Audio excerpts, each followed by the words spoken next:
Bom dia a todos. Imenso prazer que mais uma vez estamos aqui para aprender e crescer no conhecimento do nosso Senhor Jesus Cristo. Novamente, dando continuidade ao nosso estudo do plano divino através dos séculos, que iniciamos alguns meses atrás. Vamos dar continuidade a ele, né? E só uma passagem rápida para ver onde estamos neste mapa. Aqui no início, este mapa escatológico, chamado Plano Divino através dos séculos, já falamos sobre Satanás e a forma que ele age e como ele foi criado. Também já falamos sobre a criação, Deus no eterno passado, e também depois falamos sobre a dispensação da inocência. E agora estamos na dispensação da consciência, em que da vez passada já iniciei e já falei mais ou menos até a metade dela. E hoje iremos encerrar. O título hoje desse estudo é Noé e o Dilúvio. Vamos trabalhar um pouquinho em cima disso, né? Mas primeiro, a lição de hoje fala sobre o Espírito Santo. Então, só para me dar uma passada rápida a respeito do Espírito Santo, a gente vê aqui nessa linha do tempo, que também chamamos de dispensações, né? Os irmãos podem estar com os olhos lá no projetor para vocês acompanhar visualmente aqui o raciocínio. Temos aqui o início, em que o homem foi criado à imagem e semelhança do nosso Senhor, e depois, ao passar durante vários anos, chega um momento em que a semente da mulher vem para cumprir assim a profecia, Jesus Cristo, e depois ele vai subir aos céus, né? Ele vai enviar então o seu Espírito, que vai passar a habitar dentro das pessoas. Ou seja, da cruz para trás, né, do dia de Pentecostes ali para trás, o Espírito Santo ele habitava externamente sobre as pessoas, né? Ele entrava, fazia seu trabalho e depois se retirava. Tanto que Davi roga para que o Espírito de Deus não saia dele, né? Porque era algo provisório, não era algo que ficava fixo, né? Mas após o Senhor ser assunto aos céus, aqui tem até a ilustração, né, da ascendência de Cristo, e também tem a descida do Espírito Santo ali em Atos 2, né? Aí o Espírito Santo ele vai passar a habitar dentro de cada crente. Cada um que aceitou a Cristo como Salvador vai ter o Espírito Santo, né, a pessoa divina dentro dele. Algo que vai direcionar ele, vai aconselhar, vai ensinar ele e vai instruir para que nós possamos andar e trilhar os caminhos do Senhor, né? Então o Espírito Santo hoje, na dispensação da graça, no período da igreja, ele habita em nós e não, uma vez vindo, ele não volta com nós ainda em vida, né? Quando nós passamos pela morte ou pelo arrebatamento, aí sim estaremos com o Pai, né? Mas tem a ideia de perca de salvação, né? A pessoa que perde salvação, o Espírito é retirado dela, não tem isso, tá? Salvação não se perde, vendo que a salvação nossa é pela obra de Jesus na cruz e não pelos nossos méritos, né? A salvação não está contida na força dos nossos braços, certo? Então, depois disso, né, no arrebatamento, o Espírito Santo vai ser levado junto com a igreja, né? Lembrando que a igreja não é nós que estamos aqui em quatro paredes, né? Não é a igreja local, é a igreja que é o corpo de Cristo. Ela está todos os salvos que um dia aceitaram a Cristo como Salvador, vai ter pessoas de todo quanto é tipo de denominação, né? Vai ter pessoas da Assembleia, da Presbiteriana, da Batista, da Igreja Católica, de qualquer religião, que se alguém se converteu verdadeiramente, ele é selado e vai ser arrebatado no dia do arrebatamento, em que encontraremos com o nosso Senhor Jesus Cristo nos ares, né? Então ali a igreja vai ser arrebatada, o Espírito Santo vai subir junto, mas o Espírito Santo ainda ele precisa continuar atuando externamente aqui na grande tribulação. Tá vendo aqui, ó? Se vocês verem, tá escrito aqui em vermelho o arrebatamento, né? Tá aqui, ó, arrebatamento da igreja, né? Aqui, ó, toda a igreja vai ser arrebatada, todos os salvos, né? Aí vai ter a volta de Jesus com os justos, né, para passar pela primeira ressurreição, onde nós teremos também nossos corpos transformados, glorificados, né? Tá aqui a primeira ressurreição.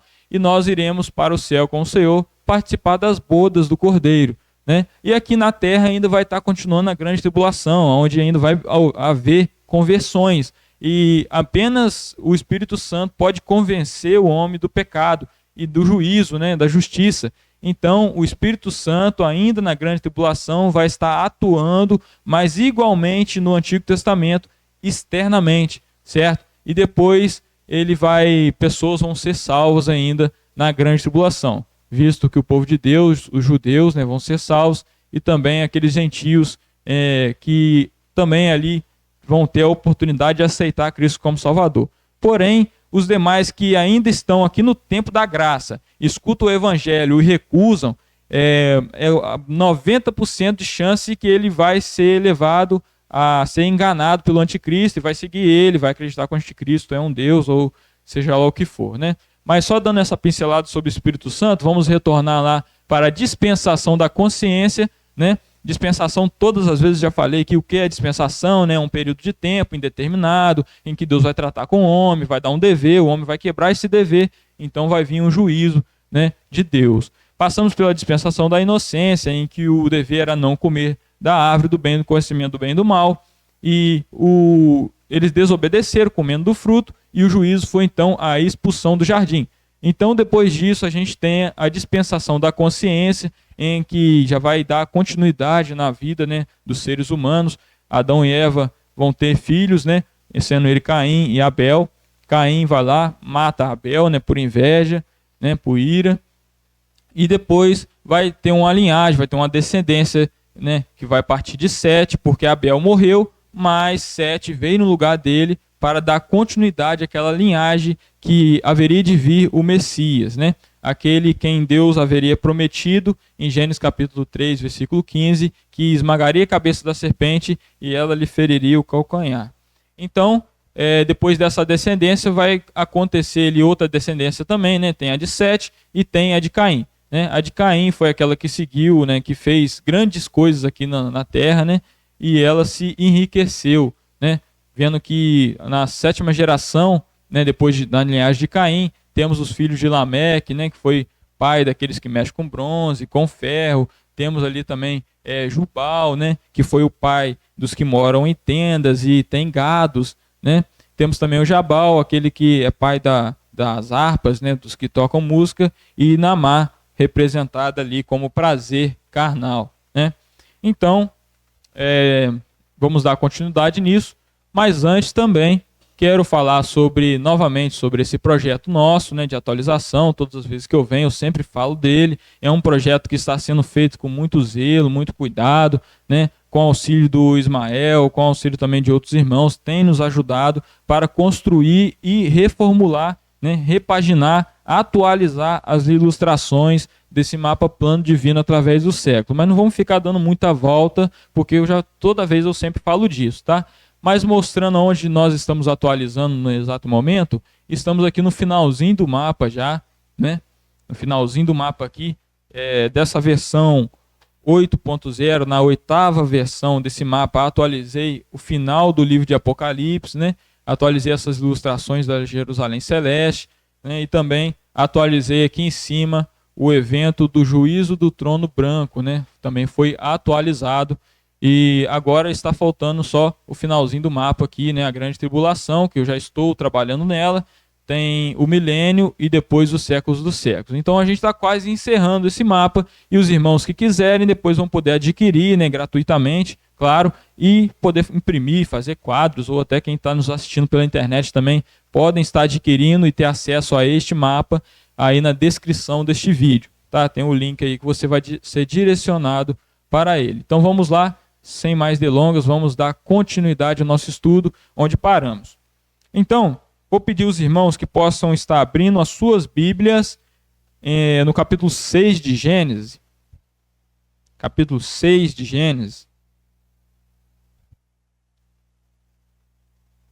Os irmãos que estão aqui hoje podem estar participando, né, como sempre, tem a liberdade para comentar, para nos ajudar, para perguntar. Então podem ficar à vontade, tá, irmão? Se tiver alguma dúvida, se eu não conseguir responder, outros vão aqui e podem responder, ou talvez a gente vai estudar para conseguir adquirir essa resposta para a pergunta, tá bom? Então fiquem à vontade, não precisa ter vergonha. Meu irmão que está nos visitando hoje, tá? Bom dia para você.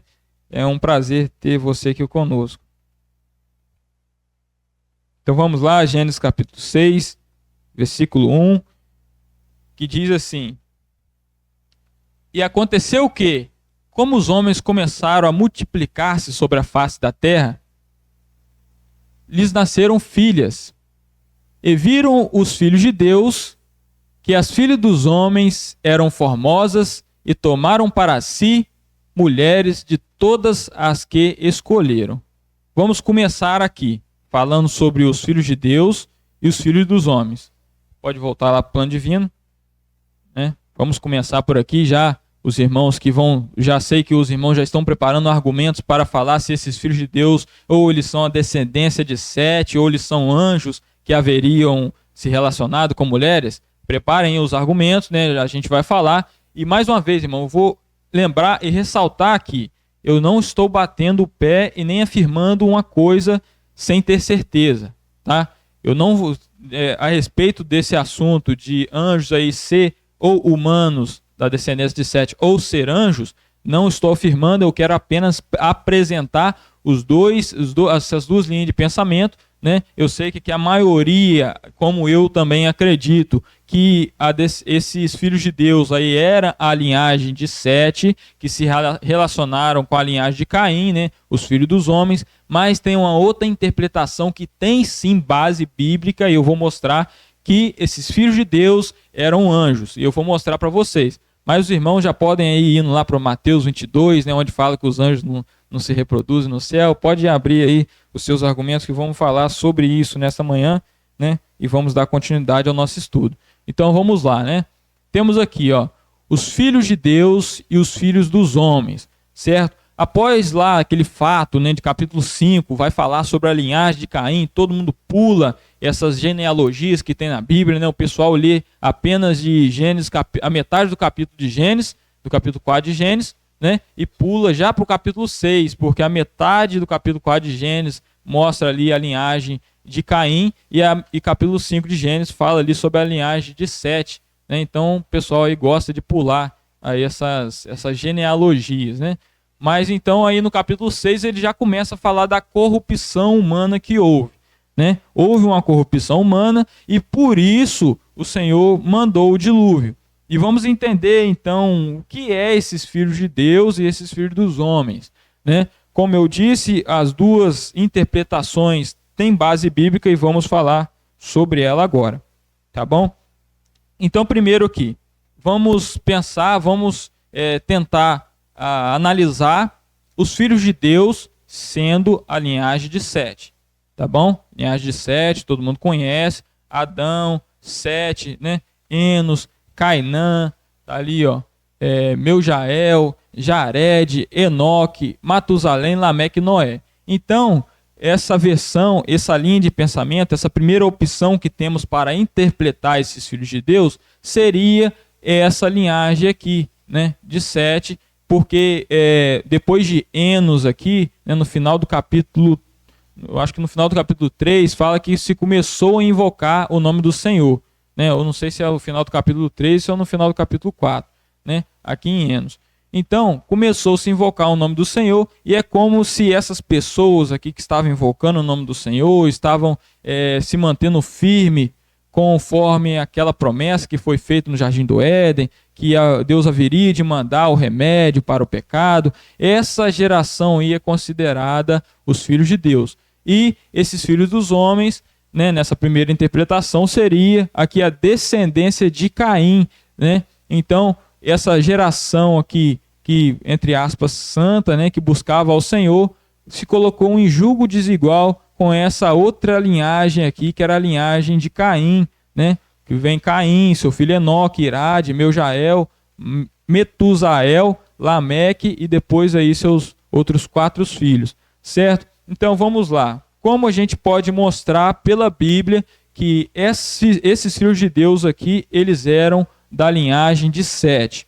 Temos aqui uma passagem que muitos conhecem, muitos usam, né, para falar que anjos não podem se reproduzir com humanos, né? E uma passagem lá em Mateus, o pessoal está perguntando para Jesus lá o que vai acontecer no céu, né? Se vai ter casamento, com qual esposa eles vão viver no céu. Aí Jesus vai lá e dá uma resposta falando que Mateus 22, 30, né? Se a Patrícia quiser colocar aí no telão, Mateus 22, 30, né? Aqui é Jesus falando. E ele diz assim, Mateus 22:30, fala assim: porque na ressurreição nem se casam, nem se dão, não são dados em casamento, mas serão como os anjos no céu, ou seja, não se reproduzem. E é claro, o anjo quando foi criado pela palavra do Senhor, ele assim não foi dado capacidade para se reproduzir. A mesma quantidade de anjos que foi criado no início é a mesma que temos hoje. Eles não se reproduzem, eles não têm corpo físico, matéria, mas os homens sim foi dado a capacidade de se reproduzir. Tanto que o Senhor, apenas através de um casal, né, de Adão e Eva, gerou todos nós, né? Então os anjos não foram dados a capacidade de reproduzir. Mas aqueles que argumentam que os filhos de Deus são anjos, argumentam falando que os anjos eles possam tomar forma física, assim como foi aquele fato de Ló, né, que foram os anjos lá, aqueles homens queriam conhecer eles, né? Então poderiam tomar forma física, entre outras passagens que também falam que os anjos comeram, né? Então essa outra interpretação, essa segunda interpretação em que os filhos de Deus são anjos, eles afirmam isso, que essa passagem nada mais diz do que no céu realmente os anjos não se casam, mas se eles, sei lá, se desviarem, tomar forma humana, eles poderiam se reproduzir como mulheres. Essa é a base, a explicação para outra interpretação, né? E continuando, algum de vocês poderiam falar, Guilherme, mas filhos de Deus, é claro, fala em João capítulo 1, versículo 12, que todos aqueles que receberam, deu-lhes o poder de serem feitos filhos de Deus, né? Então aquela geração ali de Sete era filhos de Deus porque aceitaram que Deus ia mandar o remédio, né? Jesus.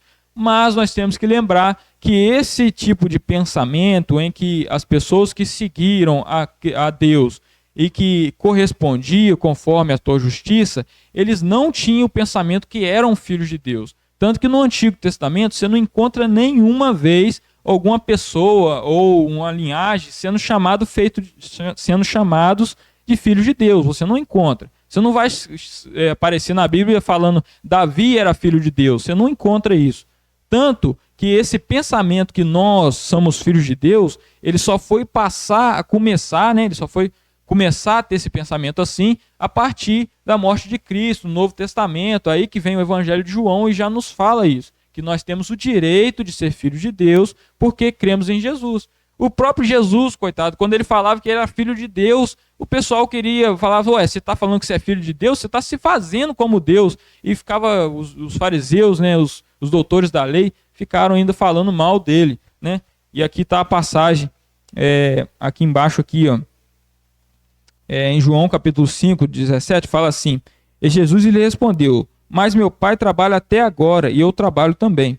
Por isso, pois os judeus ainda mais procuravam matá-lo, porque não só quebrava o sábado, mas também dizia que Deus era seu próprio pai. Então, no Antigo Testamento, você não vai encontrar filhos de Deus sendo usados para as pessoas, tá? Então, isso aí é fato, não é argumento, é fato, tá? Tem sim uma alusão lá em Deuteronômio 14, né? Deuteronômio 14, versículo 1, que fala, né, uma coisa parecida, chamando o povo de Israel, falando que eles são filhos de Deus. Mas é mais ou menos, porque está escrito assim, ó: filhos sois do Senhor, tá vendo? Filhos sois do Senhor, vosso Deus, não vos darei golpes. Aí Moisés vai continuar falando. Então, aqui é a única passagem, mais ou menos, que no Antigo Testamento você vai encontrar essa palavra filhos de Deus sendo se referida a humanos, tá?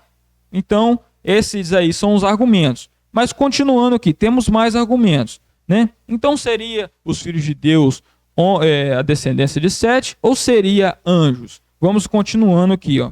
Então, tá aqui os argumentos que os filhos de Deus são os anjos, tá? Quais são os argumentos, Guilherme? Temos aqui que no Antigo Testamento os anjos eram sim chamados de filhos de Deus, tá? Isso é fato também. Os anjos eram chamados de filhos de Deus. Temos ali em Jó aquele episódio, no capítulo 1, versículo 6, que fala que vindo um dia em que os filhos de Deus, né? Em Jó ali, quem são esses filhos de Deus? São os anjos, certo? Então, no Antigo Testamento não temos menção de pessoas sendo chamadas de filhos de Deus. Mas agora, para anjos, temos sim menção que são chamados de filhos de Deus. Então, isso é fato, mas é um dos argumentos que são usados para falar que os filhos de Deus eram anjos. Tá bom? Estão conseguindo entender, irmãos? Mas a gente vai dar a conclusão.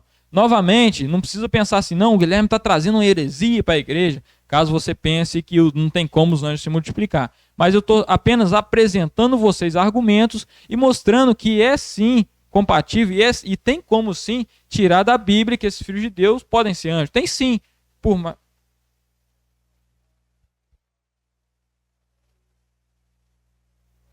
Com certeza, e por isso que a gente vai ver outras passagens ali.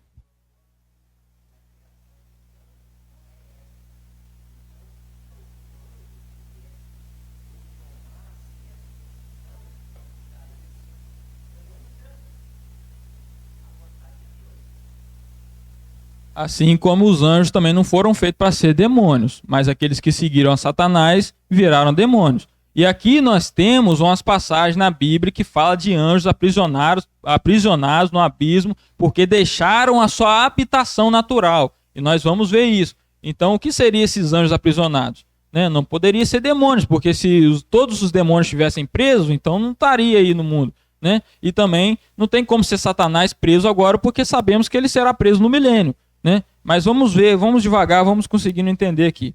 Mas isso aqui eu só estou mostrando a vocês, irmão, essa problemática que não é para você chegar para o outro e falar, não, você é um burro, fica pensando aí que os filhos de Deus eram anjos, não pensa isso não, rapaz, você é doido, não faz isso não, né? Não pensa assim dos outros não, porque realmente, irmão, tem base bíblica, entendeu? Eu, Guilherme, eu acreditava assim, mas eu vou mostrar um argumento que me fez mudar de ideia, né? No final eu vou mostrar para vocês aqui. Eu realmente acredito que os filhos de Deus ali eram a linhagem de Sete, né? Não somente eu, mas muitos outros irmãos, como José Boixá, né, outros irmãos que também falam do plano divino, têm em mente que os filhos de Deus são a linhagem de Sete, sim, e não são anjos, tá? Mas continuando aqui, mais argumentos aí sobre que os filhos de Deus são anjos, mais argumentos, né?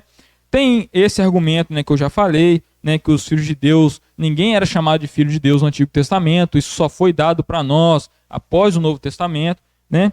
E tem também em Jó, né, tem Jó que fala, né, que os filhos de Deus chegaram até Deus, né, e veio junto com eles Satanás, né, mostrando que ali os anjos eram chamados também de filhos de Deus. E temos também essas passagens que é em Judas e em Pedro, né, que falam desses anjos que estão aprisionados no Tártaro, né, que não sabemos o que é. Porque logo, se os anjos que estão aprisionados ali não foi esses anjos que cometeram saíram da sua habitação natural, saíram dessa linhagem que foi projetada para eles, igual o irmão Adriano falou, né? Se eles não são esses anjos que cometeram esses pecados, então não sabemos o que esses anjos estão fazendo ali e nem como eles foram parar ali. Né? Então fica aí, mas é claro, irmãos, a Bíblia é repleta de mistérios, muitas coisas a gente não conhece, então muitas coisas ainda ficam na sombra para a gente. Né? Apenas quando vir nosso Jesus Cristo glorioso e encontraremos com Ele lá na glória, aí sim tudo vai ser revelado para nós, né? Acredito eu. Todas as coisas que eram escuras vão passar a ser claras, vamos entender mais plenamente o que é tudo isso que está escrito na palavra de Deus. Mas, tendo em base com Deuteronômio 29, né, nós vamos ver que as coisas que estão reveladas para nós, aí sim a gente estuda, a gente entende. Mas tem coisas que estão encobertas para nós ainda hoje, então a gente não vai conseguir chegar numa plenitude de conhecimento de tais coisas. Né? Deuteronômio 29 fala que as coisas encobertas são para o Senhor. Né? As coisas que são encobertas, a respeito de muitos mistérios que tem na Bíblia, inclusive no livro de Apocalipse, de Daniel, são para o Senhor. Né? E para nós, porém, as revelações são reveladas, são para nós e para os nossos filhos. Ou seja, as coisas reveladas são para nós. Né? Então vamos dando continuidade nos nossos argumentos aí. Volta lá no plano divino, vamos falar um pouco desses anjos que estão lá. Eu vou ler a passagem que está lá em Judas também, que falam sobre esses anjos. Tá? Temos aqui, né? Nosso plano divino. Se vê aqui que o autor desse mapa, ele tinha o pensamento que os filhos de Deus eram anjos, se vê claramente. Porque aqui ele bota uma seta aqui do dilúvio, tá vendo? E essa seta aqui, essa rota, aponta nada mais, nada menos para esses anjos decaídos ao Tártaro, tá? O mais profundo do abismo. E realmente o autor, né, desse projeto, desse esquema, tinha esse pensamento, né, que os filhos de Deus eram anjos. Então ali em Judas ele fala assim, ó, tenta colocar na sua mente assim, tenta visualizar como se esses filhos de Deus ali fossem anjos. E agora olha o que ele fala em Judas aqui, ó. E aos anjos que não guardaram o seu principado, mas deixaram a sua própria habitação, reservou na escuridão e em prisões eternas, até o juízo daquele grande dia. Então eu pergunto a vocês, tem base ou não tem base que os anjos ali, que os filhos de Deus eram anjos? Tem base ou não tem base? Tem base? Tem base sim, né? Mas aí, né, a gente tava falando sobre isso no Surubi, aí o meu pai até falou, usou um argumento errado, né, pai? Aí falou que os anjos eram chamados de criaturas. A gente não vê os anjos sendo chamados de criaturas, né? Meu pai teve isso por lógica, né, que os anjos foram criados, então seria criaturas.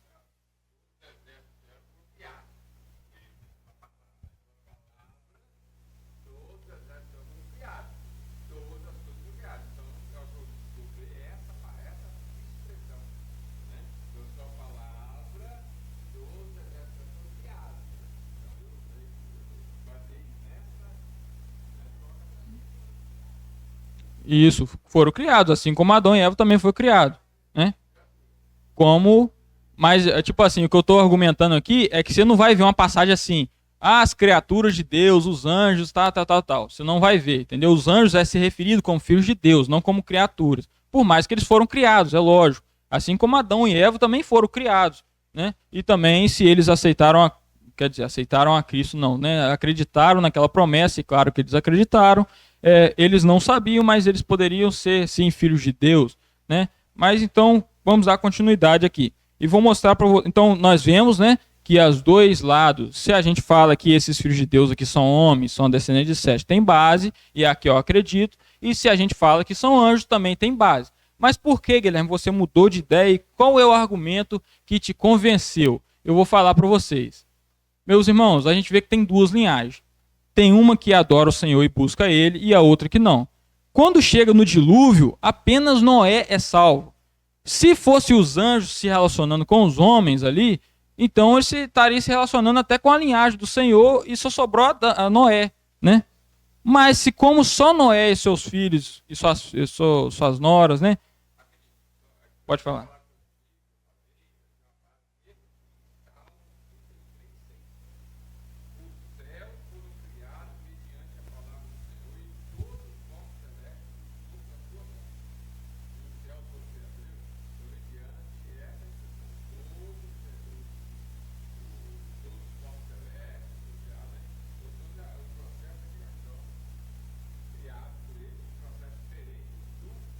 Ser humano.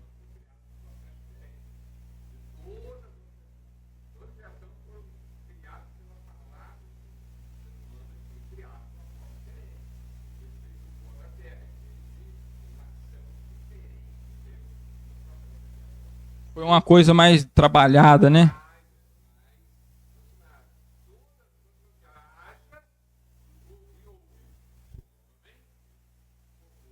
Do pó da terra. Isso. Aí o argumento é esse, irmãos, que me convenceu. Porque se fosse os anjos ali, então essa linhagem aí de Sete deveria continuar, deveria ter mais pessoas, né? Mas se a gente tem em mente que os filhos de Deus ali eram a descendência ali de Sete, aí realmente sim nós podemos ver que só sobrou Noé e sua família, tá certo? Porque Noé ele tinha parentes, né? Ele tinha primos, ele tinha primas, poderia ter tios vivos, né? O seu pai tinha já morrido, né, antes do dilúvio, né? Que seu pai também servia ao Senhor, né, Matusalém. Mas Noé tinha parentes, né? E esses parentes, cadê eles? O que aconteceu com eles? Não foram salvos pela arca, né? Então, realmente, ah, isso. Todos esses aqui, por mais que viveram bastante tempo, né, uns 500 anos mais ou menos, todos eles saíram antes do dilúvio, né?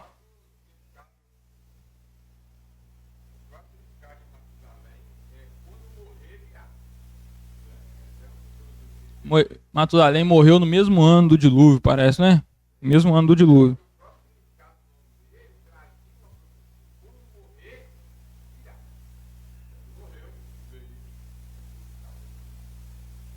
Isso. Então, Tá aí, irmãos. Eu acredito que realmente a descendência de Sete era os filhos de Deus, se colocaram em julgo desigual, mas podem ver que esse nome, filhos de Deus, é anormal nessa situação aqui, tá? Porque já falamos, né, no Antigo Testamento não temos menção disso.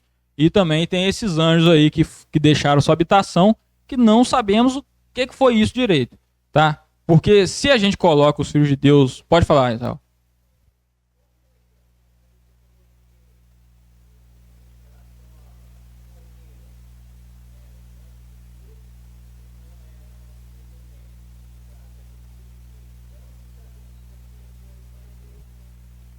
Ah, tá. Eu tô falando do meu argumento porque eu troquei de ideia, não é isso? Então, é exatamente isso. Não sei se vocês estão entendendo, né? Mas eu estou tentando explicar. Porque só o nosso Senhor para nos ajudar aqui nesse momento, né? Porque sabemos que é através dele que nos faz lembrar das coisas e coloca as coisas na nossa boca, né? Mas o que me convenceu foi isso, né? Porque, tipo assim, se eu colocar, ó, foi os anjos que fizeram filho com os filhos dos homens. Foi os anjos. Então, tem ainda uma descendência, poderia ter, né? Essa descendência que foi separada, essa descendência de Sete, haveria de ter muito mais pessoas do que só Noé, entendeu? Tinha que ter, sei lá, milhares de pessoas ali que eram descendentes.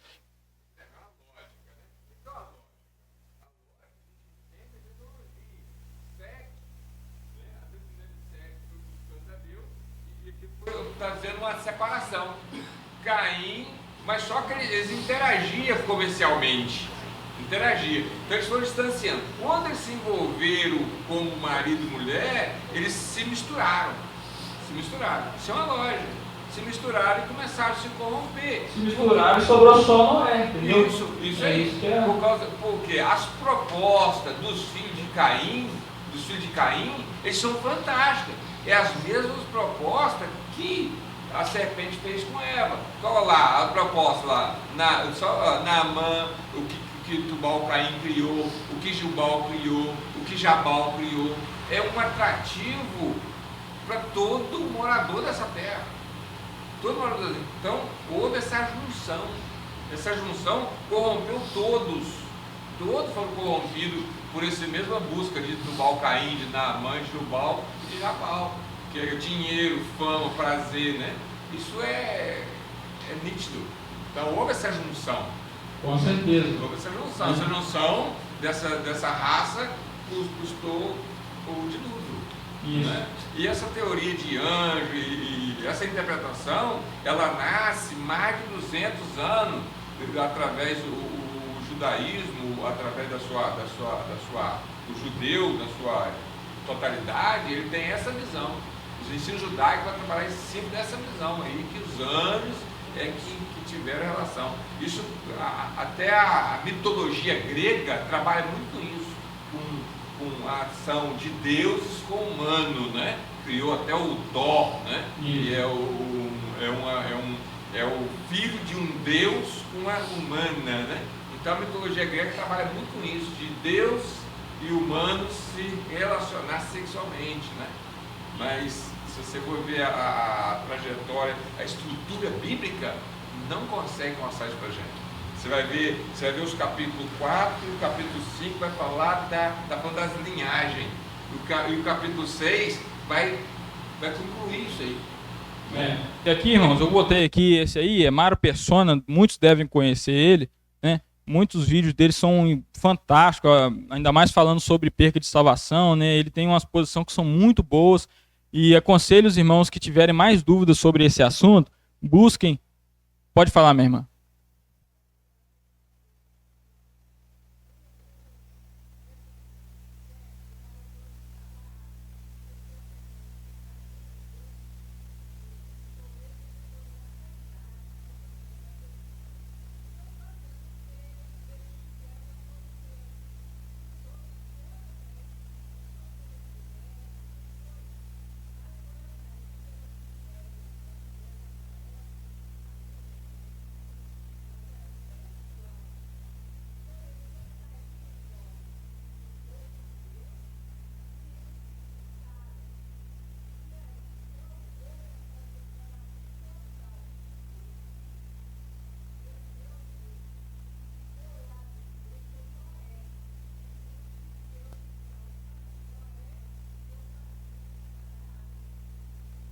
Muito bem. Isso.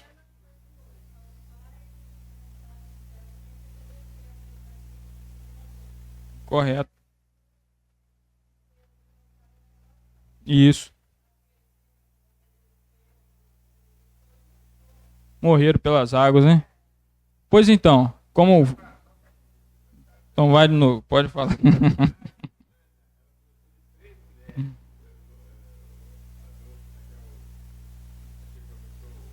Adalto Lourenço.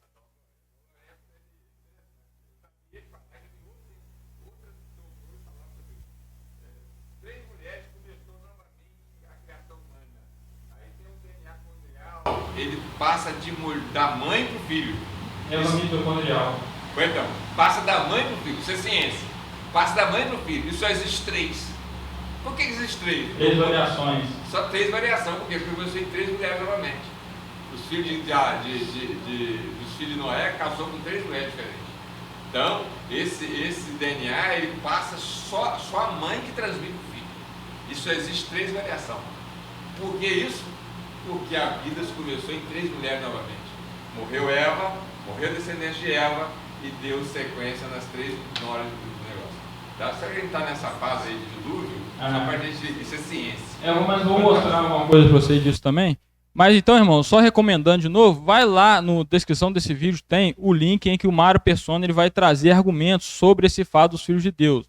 Né? É muito bom, né? Tipo assim, são argumentos muito válidos, né?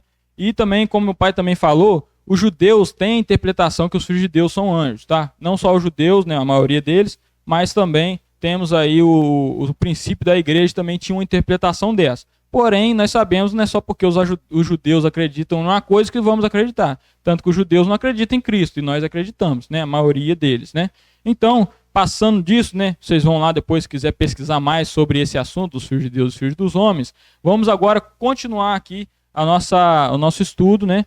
E continuar a nossa leitura no capítulo 6 de Gênesis, que depois fala assim, então, versículo 3 do capítulo 6 de Gênesis, fala assim, então disse o Senhor, por causa da perversidade do homem, meu espírito não contentará com ele para sempre, e ele só viverá 120 anos.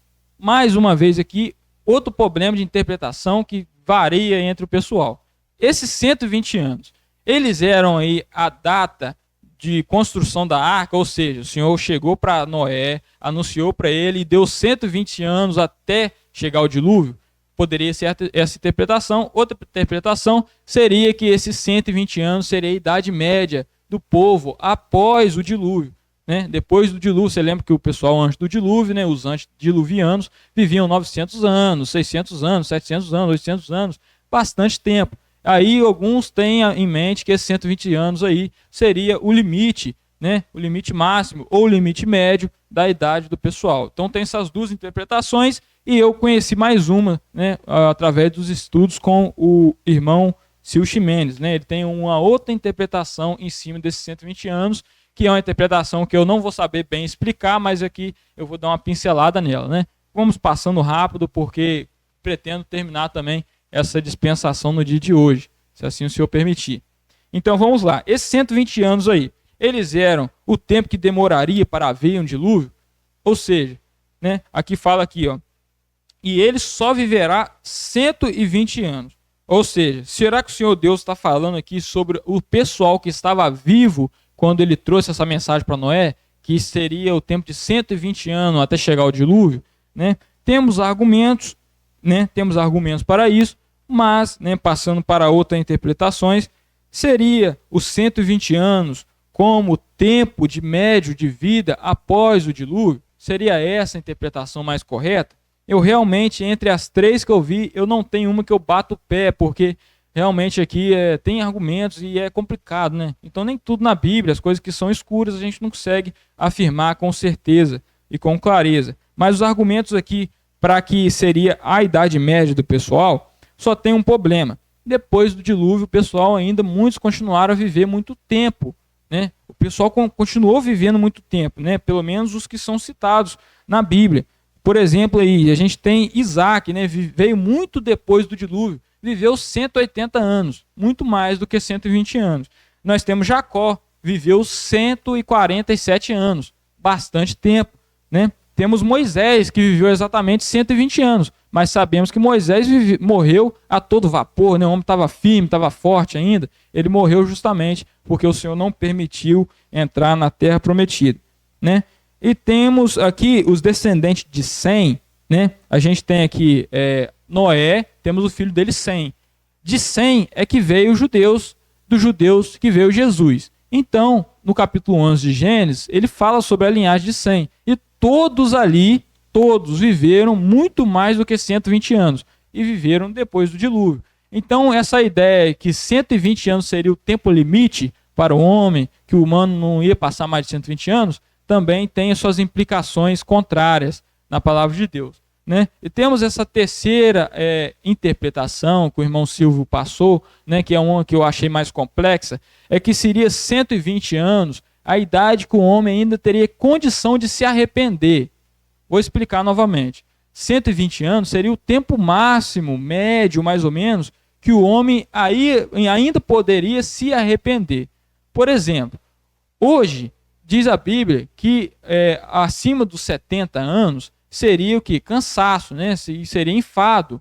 Então, hoje, o homem teria mais ou menos até 70 anos, não é uma regra, né? Tem exceções, para reconhecer a Cristo como Salvador, porque ele usa os argumentos que são muito bons, eu não vou saber dar todos aqui, né? Mas é como a pessoa, quando ela é mais nova, quando ela é criança, ela aprende o evangelho, ela tem a sementinha plantada, depois fica, entre aspas, mais fácil dela se arrepender antes dos 70.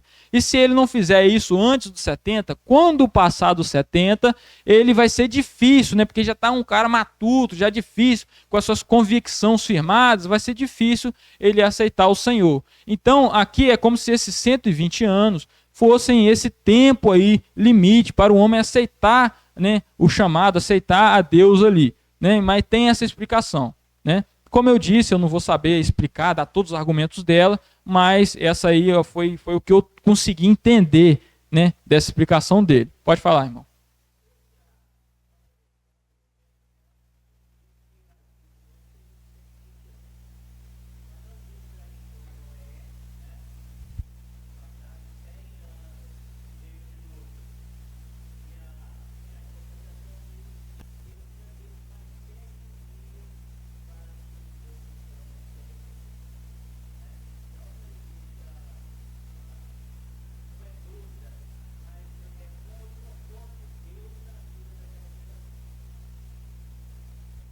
É um tanto complexo. Nem sobre a construção da arca, a Bíblia não fala que foi 100 anos. A gente interpreta assim porque fala que Noé, quando dá a entender, né, que Noé, quando Deus falou com ele sobre a arca, ele tinha 500 anos, né? Dá a entender, mas se você ler também tem margem para mais interpretações. Então, meus irmãos, eu quero falar para vocês, não sejam dogmáticos, batendo o pé aonde não se tem firmeza. Entendeu? Se a Bíblia não fala que é aquilo, não precisa ficar batendo o pé em cima. Deixa margem para a possibilidade de erro. Ah, pode ser assim, pode ser tal jeito, né? O que é importante é o que aconteceu. O dilúvio aconteceu, literalmente, cobriu todo o globo terrestre, né? A arca de Noé existiu realmente, entendeu? Foi literal. Então as coisas que a Bíblia fala, nós acreditamos pela fé. Mas o que ela deixa meio vago, não precisa ser dogmático em cima daquilo, né? Deixa margem para erro, entendeu? É isso que eu quero ensinar a vocês, porque temos muitas pessoas que ensinam e que se você for trazer uma interpretação diferente, quase te bate, entendeu? Porque acha que você é um cara retrógrado ou sei lá, né? Então é isso que eu estou tentando passar para vocês também. Então sobre esses 120 anos aí, também fica assim, né? Mostrei aqui as interpretações que temos. E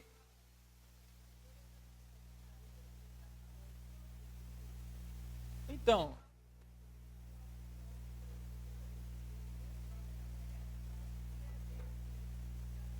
para se arrepender, né? Então, essa seria a primeira interpretação. Mas,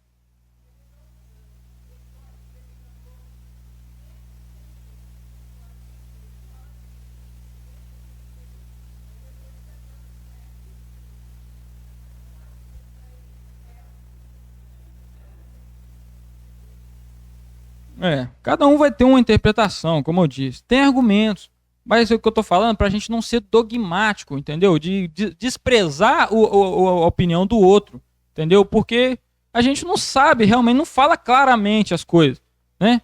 Os irmãos podem ter uma ideia, mas realmente, se você for pesquisar sobre isso, cada um vai ter uma interpretação, né? E também a construção, o tempo que demorou para construir a arca também não fala se demorou 100 anos, não fala, entendeu? É a ideia que nós temos que demorou 100 anos, porque quando dá a entender que quando Deus chegou para Noé, ele tinha 500 anos e o dilúvio veio no ano 600 de Noé, né? Então demoraria aí 100 anos, né? Mas dando continuidade no texto aí. Aqui fala sobre gigantes, né? Não vamos entrar nessa questão, né? Mas tem um livro de Enoque aí, que é um livro que não foi considerado, não entrou no nosso cano bíblico, mas ele também fala sobre essas fábulas judaicas de que havia gigantes na terra, mas aí é uma coisa louca, fala que esse gigante tinha 150 metros de altura, que comia gente, né? Umas coisas bem estranhas que mostra ali no livro de Enoque, né? Mesmo história do João Pé de Feijão, né? Mas são fábulas judaicas, né? Mas não vamos entrar nessa questão aí. Aí continua no versículo 5 de capítulo 6.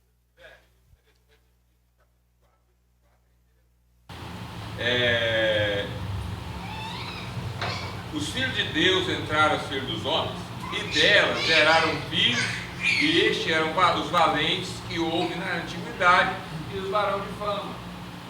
Resultado dos descendentes de Lameque. Resultado da de Lameque. Varão valente e varões de fama, né? Quando você lê a linhagem de Sete, a linhagem de Caim, quais são os mais famosos humanamente aqui no mundo? Quem são os mais famosos? Os caras que tocam, os caras que é rico e as mulheres sensuais. Então estou falando de campo de humano, né? Então quem são os mais famosos nesse mundo hoje? Que é essas pessoas que tocam, que dançam, que tem dinheiro. Você está entendendo? Então aqui, varões valentes. Então, quando a pessoa distancia de Deus, ele fere alguém por pisar no pé dele. Lameque, o que Lameque faz? Eu matei um homem que me pisou. Quando o homem está perto de Deus,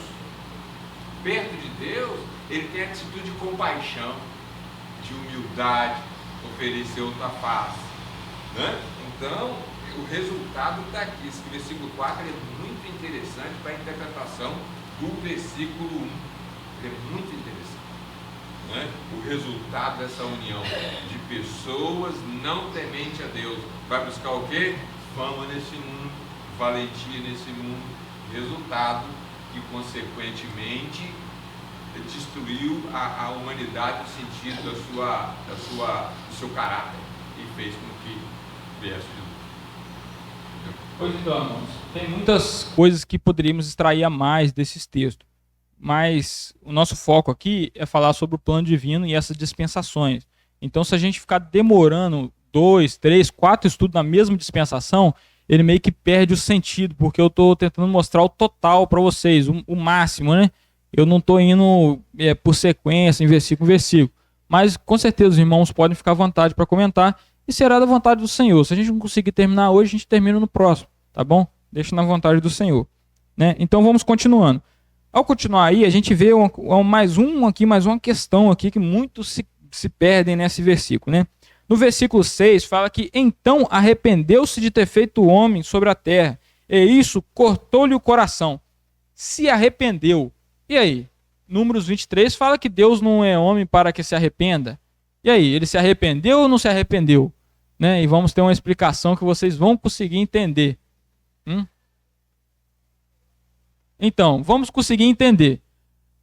Realmente, irmãos, aqui se a gente chega nessa questão e não tem uma base ou um estudo anterior que vai nos ajudar, a gente às vezes fica tentando arrumar desculpa para falar por que Deus teria se arrependido, se fala que ele não pode se arrepender. Mas tem uma explicação que é muito simples e vocês vão entender ela, né? Que é um conceito chamado de antropopatia e antropomorfia. Nossa, Guilherme, que palavrão é esse? E eu vou explicar para vocês de uma forma bem simples. São termos mais técnicos aí, né, esses dois termos, mas é basicamente o quê? Antropomorfia vem do grego, né? Como muitas palavras vêm do grego, escatologia, soteriologia, pneumatologia, vem tudo do grego. Isso aí são termos teológicos, né? Temos aqui antropomorfia, que é nada mais do que botar características humanas em seres que não são humanos, tá? E ali, tá ali, ó. Antropos, né? Vem de homem. Você lembra das aulas de filosofia que falava de antropocentrismo? Colocava o homem no centro. Aí depois veio o teocentrismo, ou seja, Deus no centro, né? Teo vem de Deus, teologia, né? Vem de Deus. Então, antropos é homem e morf é forma. Então, antropocentrismo ou antropomorfia é atribuir coisas humanas que só homens têm a coisas que não são humanas. Quando na Bíblia a gente é repleta de passagens assim, né? Eu trouxe uma aqui para vocês verem que são interessantes, não preciso colocar, mas em Isaías 55:12 fala que, falando sobre o povo de Israel, né, fala assim: vocês sairão alegres da Babilônia, serão guiados em paz para a sua terra. As montanhas e os morros cantarão de alegria. Você já viu montanha cantando? E ele continua falando assim: todas as árvores baterão palmas. Você já viu a árvore batendo palma? Ou seja, isso é antropomorfia. Ou seja, atribuindo coisas humanas a coisas não humanas. Isso tanto vale para animal, né? Quando a gente fala que animal tem mão, tem coisas humanas, ou pode ser também para Deus. Quando a gente fala que Deus tem uma mão, quando a gente fala que do ouvido de Deus não está fechado, quando a gente fala sobre o dedo de Deus, tudo isso é antropomorfia. Deus, ele não está limitado a um corpo, né? Deus é espírito, importa que espírito adorem ele, né? Fala lá em João capítulo 4. Deus é espírito. Ele não está limitado a um corpo igual ao nosso, entendeu? Não vamos entrar naquela questão que o Adão foi feito em imagem e semelhança, mas ali não fala de coisas físicas, fala de coisas morais, como juízo, como coisas que só os humanos têm e animais não têm. Então, quando falando de Deus, antropomorfia em Deus, Guilherme, me mostra aí na Bíblia. Tem aqui em Isaías 59:1, fala que eis que a mão do Senhor não está encolhida para que não possa salvar, e o seu ouvido não surdo para que não possa ouvir. Antropomorfia, muito fácil de entender, né? E o que é antropopatia? É quando a gente atribui sentimentos humanos a coisas não humanas. Olha a lógica. Deus, ele é onisciente? Ele não é onisciente? Quais são os 3 atributos divinos? Onisciência, onipresença, onipotência e onipresença, certo?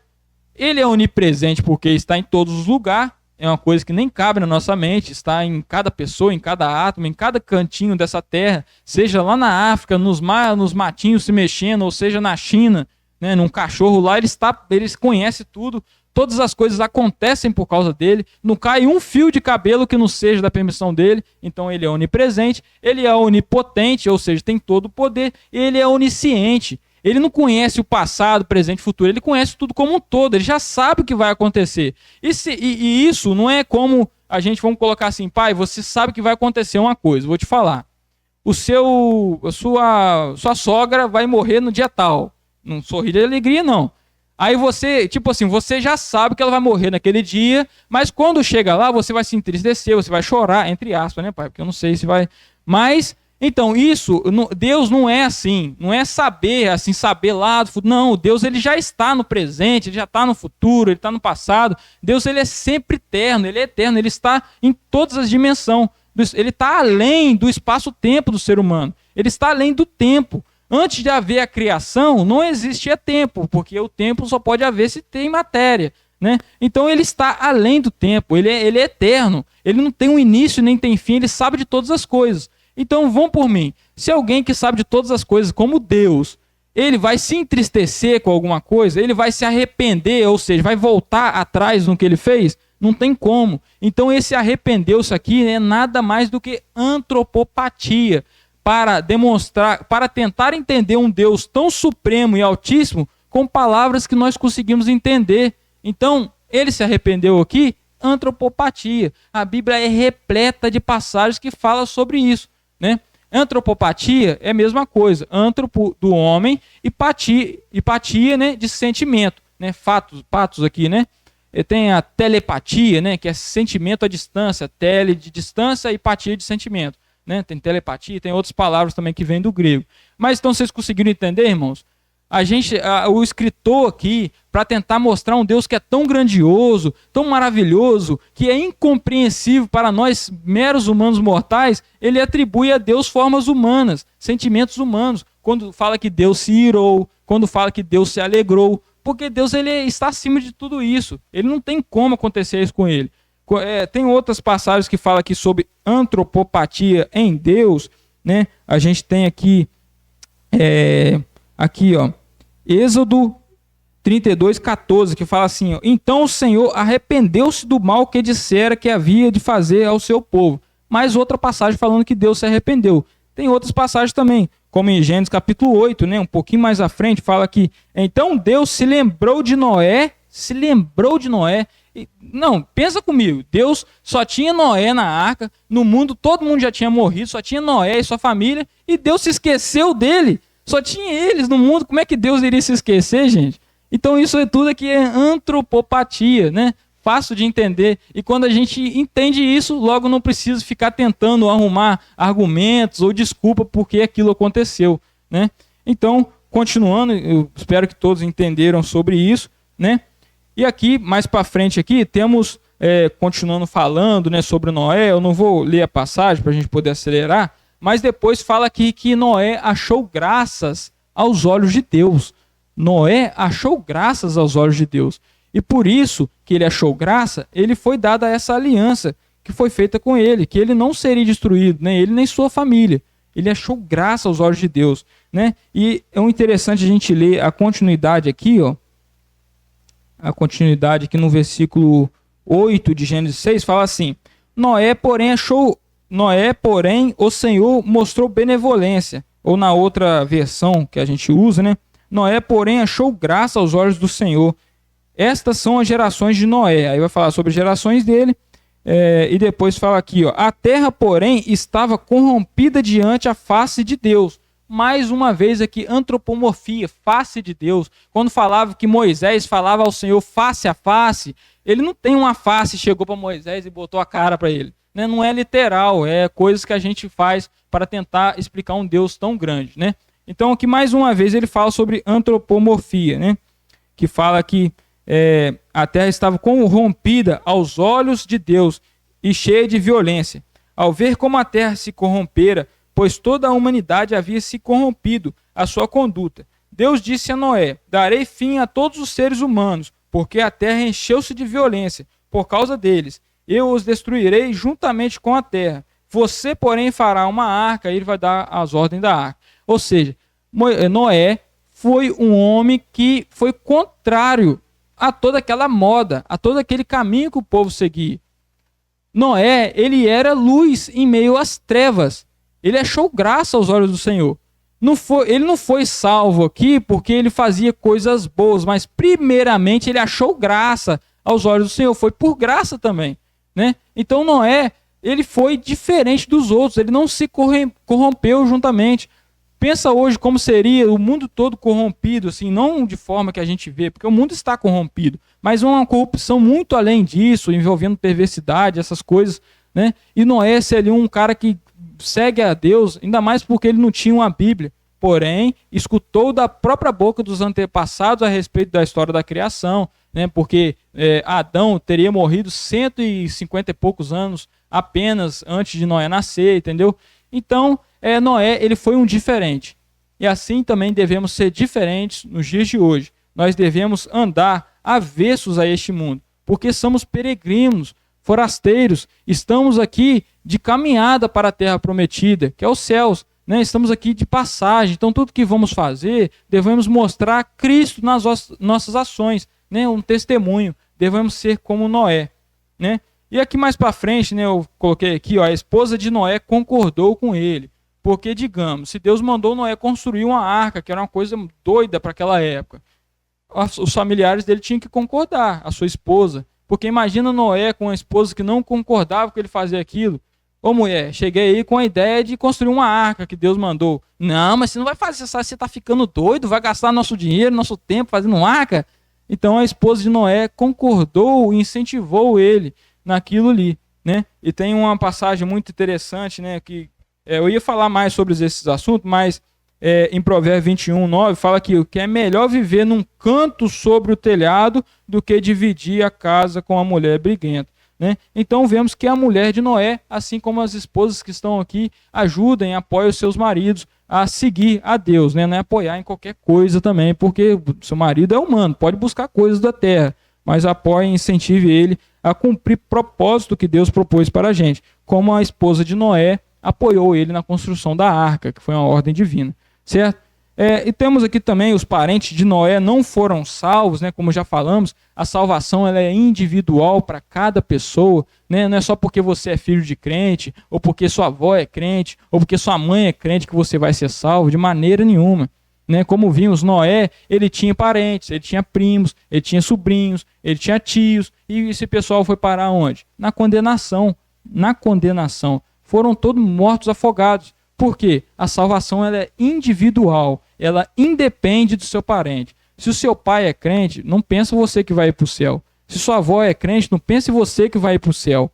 Você vai queimar no fogo eterno. É o que a palavra de Deus fala. Aqueles que não aceitarem, aqueles que recusarem esse perdão que Jesus nos dá através da sua cruz, vão para o sofrimento eterno, onde o fogo não se apaga e o bicho não morre, né? Diz a palavra de Deus. Então a salvação ela é individual. E ainda também sobre o dilúvio, né, quando fala aqui sobre que os animais puros e impuros entraram na arca, né, fala que, no início do capítulo 7, fala que na arca entrou ali animais, um casal de animal puro, né, um casal de animal impuro, né, e demais coisas assim também. Os animais puros, para quem não sabe, está em Levítico 11, ali Moisés vai falar quais são os animais puros e impuros, né.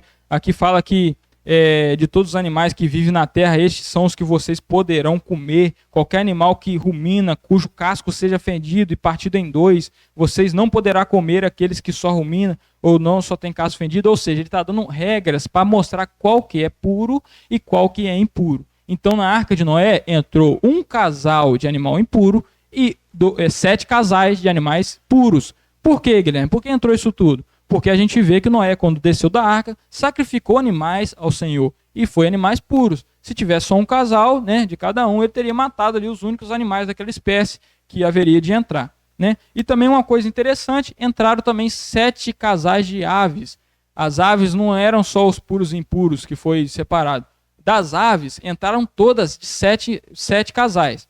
Porque você vai ver que Noé solta um corvo, né? Esse corvo provavelmente ele não voltou para a arca, corvo era impuro, então só ficaria um corvinho na arca, só como é que ele ia se procriar, né? Mas de aves entrou também 7 de cada casal, né? O Senhor é perfeito, ele não arruma contradições na sua palavra.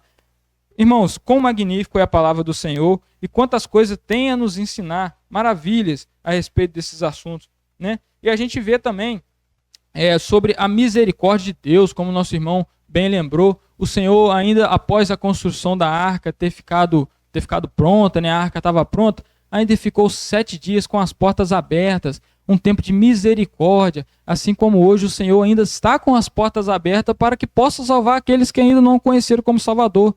E nós devemos fazer o quê? Devemos levar o evangelho para eles, mostrar porque a porta ainda está aberta, porque um dia se fechará e não mais haverá salvação, né? Vai ser mais complicado. Então vamos fazer de tudo, vamos testemunhar, vamos ser luz para esse mundo, mostrar a todos esse grandioso Deus que tem em nós, que nos salvou, mostrar para eles e mostrar e apontar para eles esse Cristo, essa arca que vai nos salvar da condenação do pecado, né? Então, irmãos, são muitas coisas aqui, né? Eu coloquei mais coisas aqui para vocês verem, né? Aqui, se vocês quiserem mais pesquisar sobre esses assuntos, sobre o dilúvio, né, de um ponto de vista da ciência, né, tem o Adalto Lourenço, até botei uma foto ali para ficar mais fácil para vocês reconhecer. Os vídeos dele são magníficos, tem riqueza de detalhes, né, e mostra muitas coisas científicas, mostrando que a construção da arca foi verdadeira, o dilúvio foi sim global, né, não foi só regional. Como é que enfiou todas aquelas espécies de animais dentro de uma arca que era tão pequena, entre aspas, né, porque hoje conhecemos mais de 120 mil espécies de animais. Ele tem toda a explicação de ponto de vista científico. E é fantástico o que ele mostra, né? Eu acredito que você, quando vê, vai ficar de boca abrida, como falam, né? Vai ficar de boca abrida quando assistir os vídeos dele, né? E também eu coloquei aqui, ó, aqui pra gente, se tivesse tempo a gente ia falar mais sobre, mas aqui a Arca de Noé, ela não era como um barco que você imagina, provavelmente ela era mais quadrada, né? Porque a sua função era boiar e não era navegar, né? Tem todo um estudo por trás disso, né? E comparado aqui com um avião, né? A arca aqui comparado com um avião, né? Temos aqui também a arca, que temos uma réplica da arca hoje construída lá em Kentucky, né? E aqui está a foto do Augusto Nicodemos, que visitou aquela arca lá, né? Que está construída em tamanho real, né? É claro que ela não era assim, mas hoje tem réplicas aí pelo mundo da Arca de Noé em tamanho real, né? Tem várias curiosidades que eu ia mostrar para vocês aqui. Aqui também tem, ó, a respeito do Monte Ararat, onde a arca repousou, né? Aqui o tamanhozinho da arca comparado ao Monte Ararat, que é muito grande, né? Ele é muito alto. Temos aqui, comparando ele com o tamanho do Pico da Bandeira, né? O monte mais alto que temos aqui no Brasil, né? Então, irmãos, é maravilha. É um estudo muito bom, edificante. Se vocês tiverem curiosidade, vai lá para assistirem os vídeos do Adalto Lourenço, né? Com um irmão que está em um local de muitos que não creem em Deus. Ele está sendo luz para aqueles jovens que estão aí com a mente virada para o mudanismo, né, virada aí para evolucionismo. Ele mostra que é possível provar que Deus, né, que o mundo foi criado por um ser divino, né? E é fantástico, irmão. Vocês vão ficar de boca aberta. Eu preparei até um videozinho ali dele de 1 minuto só para a gente poder encerrar, para vocês verem, né? E a reação de vocês vai ser igual do entrevistador ali que estava entrevistando ele. Nesse vídeo aqui ele vai falar um pouquinho, né, sobre a criação do mundo aí, sobre Deus, né? Pode soltar o vídeo aí. Um vídeo bem rapidinho, de 1 minuto e pouco só. Isso é uma entrevista que ele deu para Vejam Só. Deixa eu colocar da seguinte forma, mostrando como não é só isso. As leis da natureza, por exemplo, elas não mudam. Portanto, uma das características delas é serem eternas. As leis da natureza, eu não consigo pegá-las. Eu não consigo pegar, por exemplo, a gravidade, segurar aqui, coloca aqui a gravidade. Então elas são transcendentes. E a lista vai. Em todas as características que nós encontramos das leis da natureza, você encontra também no Deus das Escrituras. Porque Ele é o autor das leis.